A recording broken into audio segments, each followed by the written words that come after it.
Hello mga kaanggol, kumusta naman mo diha? Pasensya na, wala ta ka-upload sa mga pila ka bulan kasi may problema sa cellphone ko. So pasensya na gud karon bata naka-upload. So karon mag-anggol guide ta. Sir anggol guide para sa alas 9. So mag-review sa ta kay ganinang alas 2. Ang resulta is 281. Nara diri ang 281 oh, 281. Naapa diri sa ubos. Naapa diri ang 281. So naay duha ka 281 sa resulta sa alas 2 sa atong anggulan. So ganina nga alas 5 ang resulta is 507. Duol ra kay ni sa 281 mga kaanggol, na diri ang 507. 507. Naa sa diri sa ubos. Duol sa 281. Na diri ang 507. 507. So pagka duula ra kaayo mga kaanggol dili jud layo kay sa atong anggulan. So karon mag-anggol ta para sa alas 9. Kay daghan kaayong mga nindot nga numero para sa alas 9. Kay ang resulta sa alas 5 is 507 mo no. 507. Naa sa diri 507 gadoble. May posibilidad ning mabalik ng kani 787. Mas daghana ra ba 787.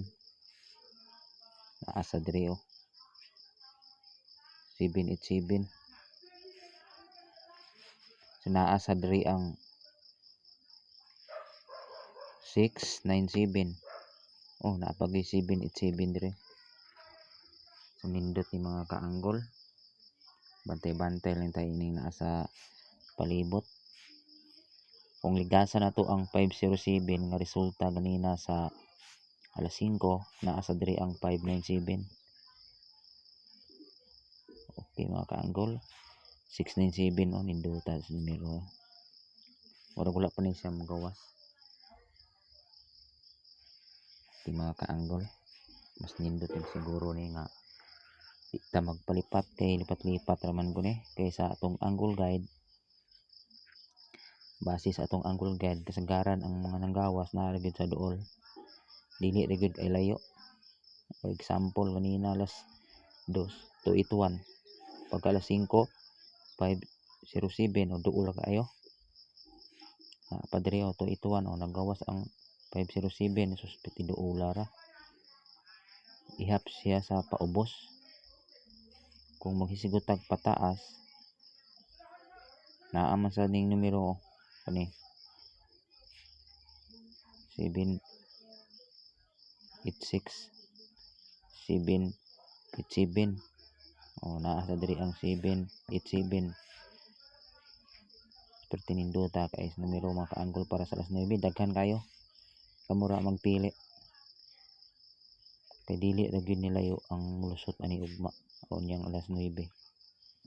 Lagi ni diri dapita. So diri ra tataman mga kaanggol. Ugma yung gabi kaninyong tanan.